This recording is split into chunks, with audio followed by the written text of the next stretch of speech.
Welcome to Epilogue Podcast, the show where we discuss some stuff that happened on a different show ages ago which nobody really cares about anymore.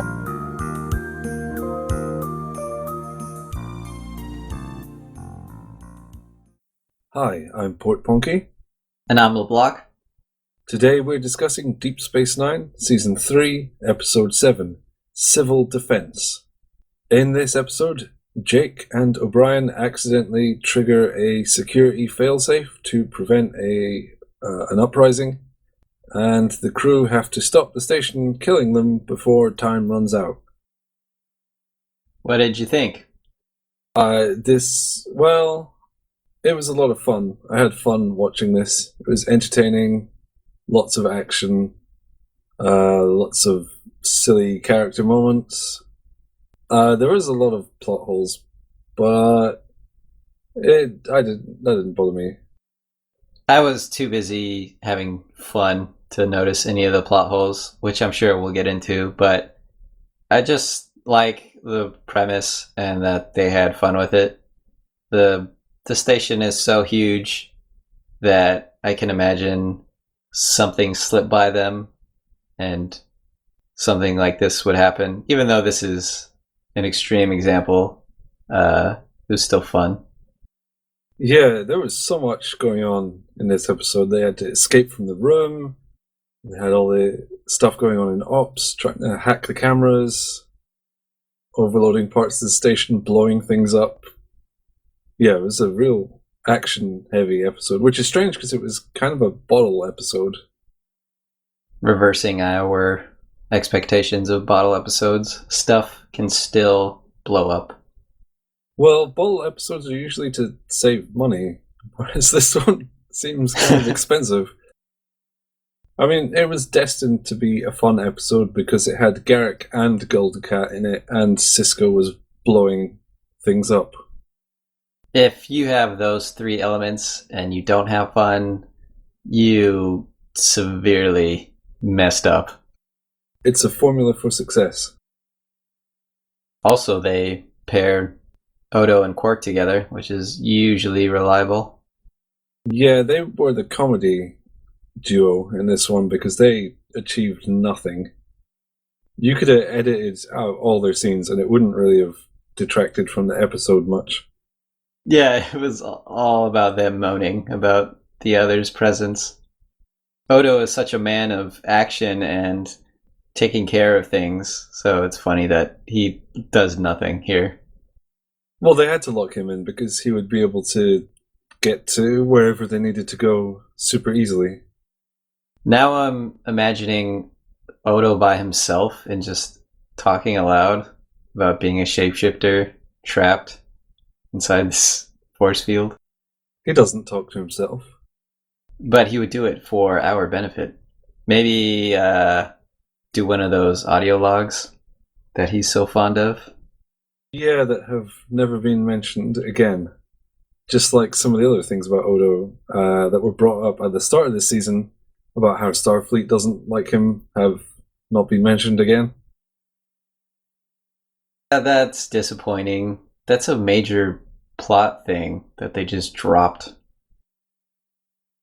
Yeah, they could have dropped it really elegantly, though, because he is one of the founders, so obviously he's important, but no, they just pretend it never happened. How do you feel when they drop threads like that? Do you think it's fine, it's a TV show, so much is going on anyway, or do they have an obligation to satisfy those threads?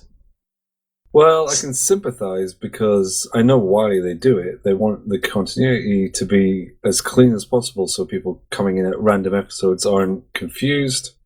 Farscape was a great show, but it failed at that, in that it alienated new viewers constantly, simply because it kept using plot threads that were brought up, a few episodes back or whatever.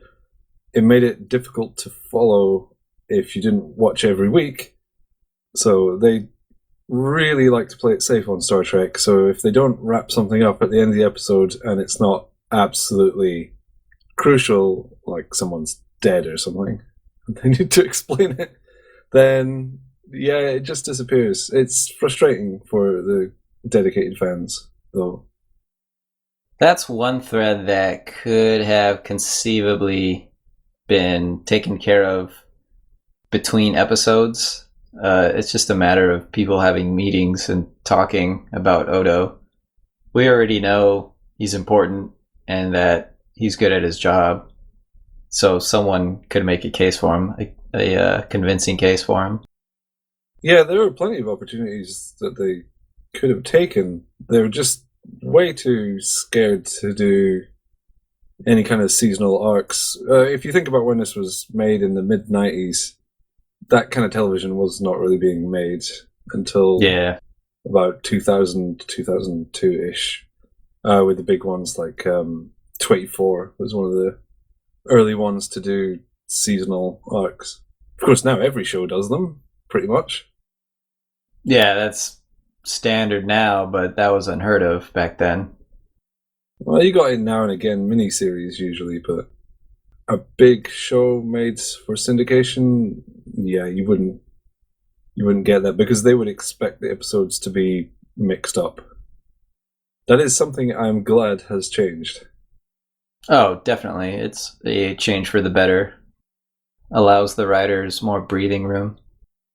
I'd like to think that Deep Space Nine and probably Babylon 5 were in some way influential in this change.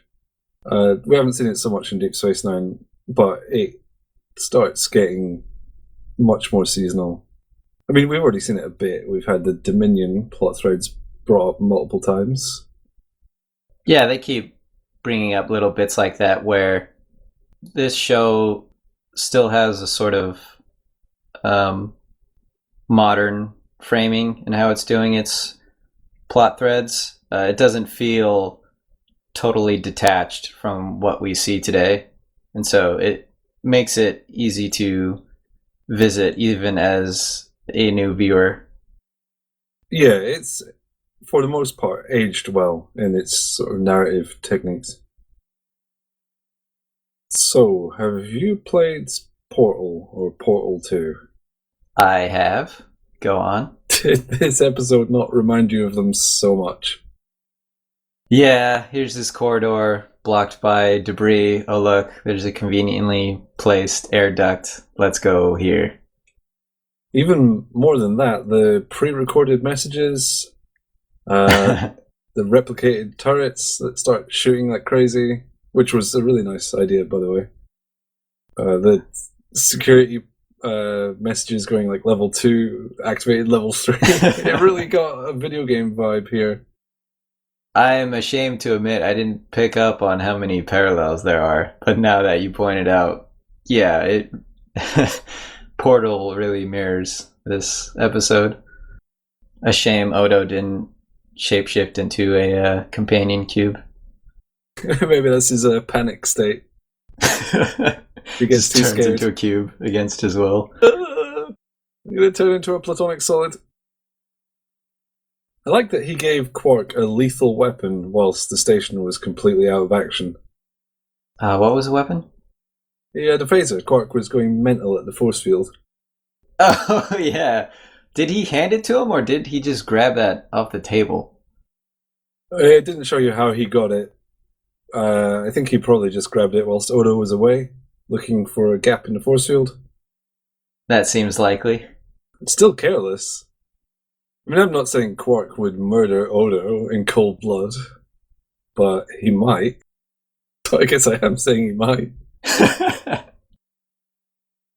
He can't murder Odo in cold blood. He doesn't have blood. Oh, God. It would be Quark's blood that would be cold, and we don't know if it's cold, naturally, so... Oh, yeah, what am I saying? I just said something that makes no sense. That's not new. Doesn't matter. The characters on this show do not murder each other so readily. Unless it's Garrick. Yes, but he only murders incidental characters. So if it's your first episode and Garrick's in it, you should really watch out. Do you think that's part of the orientation for new crewmates on Deep Space Nine? If it's your first day, watch out for Garrick. No, he doesn't kill Starfleet guys either. He's too smart for that. Yeah, he just kills really top level Cardassian diplomats and military officials. You know, no one anyone would care about. No, of course not. Shall I move on to my criticisms? Oh, okay. I thought you wouldn't have any because you mentioned being entertained. Yeah, but after I finished watching the episode, I was thinking about it and noted some stuff down. All right, well, let's hear it. Okay, the first thing I wrote down is that Ducat's countdowns are still way off. He's done this before. He gives them 2 minutes, and then 10 seconds later he says 1 minute. The guy has a really bad grasp of time. I can sympathize. I have a poor grasp of time. If only there was some way of timing things. If only timers had been invented. Well, yep. But whenever he does that, he always feels like an annoyed dad. Goldukat kind of is an annoyed dad. Yeah, he is. Okay, so the ore processing room gets filled with neurocene gas. Oh, that's another Portal 2 thing. And Portal thing. Releasing deadly neurotoxin into rooms. Yeah, there are more parallels than I picked up on. So the gas gets launched into the room and they climb up a pipe and then just stand in the room at the top of the pipe. Yeah. That they make no attempt to block the exit, the pipe that came through, or throw anything down to jam it up. They just stand there. That's because they knew the concentration of the gas was only lethal in the room, and then as it dissipated, it becomes less lethal. Well, that makes sense. The dosage would be less. But if it's neurotoxin, which I guess neurocene is, you would expect them to be a little more cautious. Like, they don't know the dosage. They don't know how much is put in. Yeah. So then I thought maybe it's just denser than air, so it sinks. In which case, that would be a very poor contingency plan, because you could defeat it just by climbing something high and holding your breath. Which is kind of what they did. Yeah, essentially. The person who designed the poison room didn't have a lot of experience in creating lethal traps, and no one tested it. They just assumed he did a bang-up job. So you're saying there was not many people lining up to test that? Right, there was no quality assurance to make sure this actually kills people. Okay. Okay, Cisco and Co. in the room up top, they make a bomb out of an electric cable and some rocks, which I felt was a bit silly, but fair enough. Then first of all, they missed a really good opportunity to slide the cable over using the minecart. That would have been fun. But what I saw was that after they blew up the rocks, Cisco just runs over carrying the cable, waving it around, drops it right next to the rocks. Defiantly daring the rocks to blow up again. Well, only a small portion of them did detonate. There was plenty of them sitting about. Yeah, they were lined along the wall and then somehow made a perfect circle. Yeah. So if these rocks are explosive, how do they melt them? It's only explosive within a range of heat. When they melt them, they make sure to be not in that range. Oh, okay. That actually, what I said isn't very credible, because just melting something wouldn't necessarily trigger an explosion, I think. Okay, another one for Cisco and Co. I have a lot of criticisms for them. When they have to get to the reactor, and the computer is saying 5 minutes left. They are just walking along a corridor. They're not sprinting at full speed. They're just like sauntering. They're walking fast, but you would think they would be legging it. Yeah, they have limited time. They need to step it up. They're stopping at a replicator to get some snacks. Stopping at a bathroom. Going back to the replicator to replicate some moisty naps to wipe their hands. Okay, that's all I have for Cisco and Co. For Team Kira, I have a few. First of all, an egregious usage of killing Red Shirt. Oh, that's when the turret goes off, right? Yeah. Yeah, right away. The red shirt dies, and we say, oh well. Yeah, it was really blatant. I almost think they throw that in for fun now. Well, it establishes the turret as lethal. I guess. When it first went off, I didn't just assume it was lethal. I guess I should, given the what the computer program thinks is happening. You wouldn't stop an uprising with setting phasers to stun. Well, you probably would. Oh, okay. But that's not Cardassian style. Yeah, as a Cardassian, you wouldn't. But that red shirt gets vaporized, and you realize, okay, they can't get touched. Yeah, which actually made it quite scary. And then quite a lot of fun when Golda Cat was just walking around. Yeah. He orders a coffee, well, space coffee. It unreplicates the turret. So I wonder what would happen if any of the others had just shouted, oh, give me a plate of pasta. It just unreplicates the turret, replicates a plate of pasta, and then if they don't pick it up, is it just gonna sit there for a while? That's right. He presses buttons, right? He doesn't order the computer to replicate the coffee? No, he orders it. He voice commands. He presses the button to deactivate the turrets. Oh, well, you could argue that it recognized his voice pattern and only did it because it was him. Fair enough, although it seems odd that they've activated lethal security devices, yet it will suspend that to deliver a warm cup of joe for someone. The heat of battle causes thirst. Sometimes you just need refreshment, no matter the cost. One quick thing about that tea, there's visible steam rising from the cup, which I thought was really cool. I wouldn't think they would go to that length for such a small detail. Oh, it's actually hot. Yeah, why would they do that? We can't see it, but I appreciated it. That's nice. Often they just use cold stuff, or the worst is when they have nothing in the cup and it's really obvious. Yeah, the weight's all wrong, and you could tell. Okay, here's another criticism for Team Kira. When the communications come back up, they say they can't use the transporters.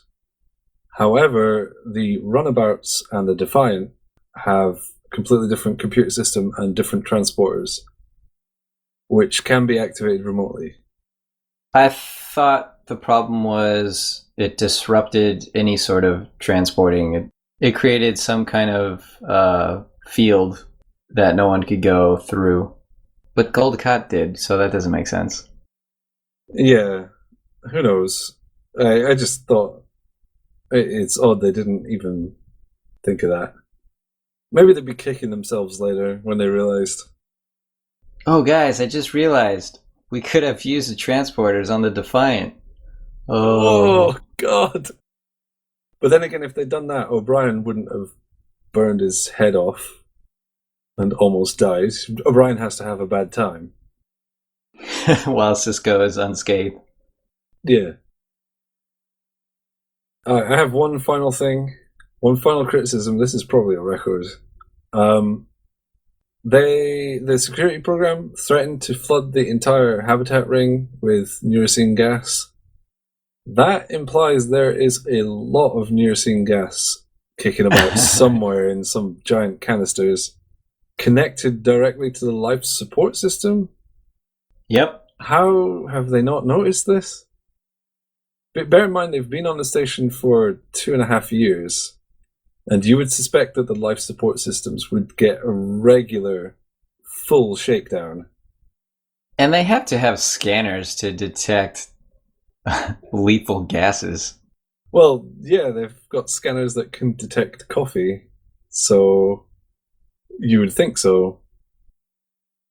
Okay, anyway, I'm done with the criticisms. Like I said, there's lots of problems with this episode if you want to nitpick, but who cares? It was tons of fun. So, yeah, whatever. I'd be much happier with episodes like this than some of the other ones previously, which have been dull, but more plot consistent.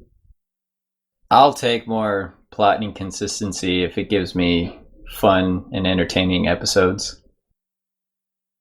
We also had a rule of acquisition, number 75. Home is where the heart is, but the stars are made of latinum. That's a nice segue because that's one of my criticisms. Because they used a direct Earth idiom? Exactly. Yeah, sticks out. Yeah, it horribly sticks out. I don't mind when they try to copy the sentiment of a human quote, but when they directly take it and then just add to it, it's distracting. But then I went ahead and wrote my own. Keep your friends close, enemies closer, and Latinum closest. That's totally different. Nah, it just adds one more. Just tacks Oh, on right, Latinum. yeah, I see. Sorry, I thought you meant you were rewriting 75. Oh no, it just made me think of how easy it would just be to shoehorn Latinum into any existing human quote. Yeah. A stitch in time saves 9 bars of latinum. We've talked before about how difficult it must be to create these lines and make them sound profound, but I'd prefer they swing and miss than just take something that exists already. Yeah, it's not easy to write a proverb, but if they don't even try, it doesn't look great. Although, I don't know, this one was decent. And at this point, Quark has pointed out the similarities between Ferengi and humans. Maybe that's a well-known idea throughout Ferengi culture, and it's possible they would look through their history and take what they could. No, because the rules of acquisition were written ages ago. Oh, okay. Never mind. Could they have been amended? The rules of acquisition are old. So that's established. Yeah, that's probably a spoiler. So, instead of talking about quotes, maybe we should talk about quotes. Do you have a quote of the show? You know, I never knew how much this man's voice annoyed me. It's Cisco about Gold the Cat. Yeah, he's crazy. Gold the Cat has a great voice. I know. Cisco has a great voice too, though, when he gets passionate. So he's maybe just a bit jealous / agitated. Oh, so he's projecting. He wants Gold the Cat's voice. He's envious. Yeah, because Gold the Cat's totally on top in the situation. He's gonna kill everyone remotely from the past. Cisco's like, I don't have that level of control over everyone. I didn't think of planting secret murder devices in case the station gets captured. He's just angry. And okay, so maybe he's actually angry about his impending death. But no, I think you got it with the videos. Okay, yeah, fair enough. That fits more in line with the headcanon I've created for Cisco and how he's crazy. if people start listening to this podcast halfway through, then they're going to be confused about why we think Cisco is secretly a sort of dictator. No, they probably won't be that confused. It's fairly obvious. As soon as the trouble is over, he's going to record his own videos and stash them away in the computer. He's just annoyed that he didn't think of this. Yeah, it was his "why didn't I think of that" moment. Well, he really doesn't like Goldacat because of numerous times when Goldacat has been a total jerk, including in this episode.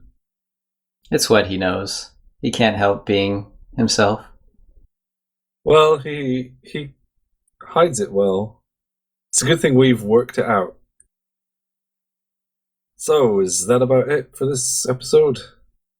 I'd say so. Yeah, I think we've covered pretty much everything for what was kind of a fluffy episode.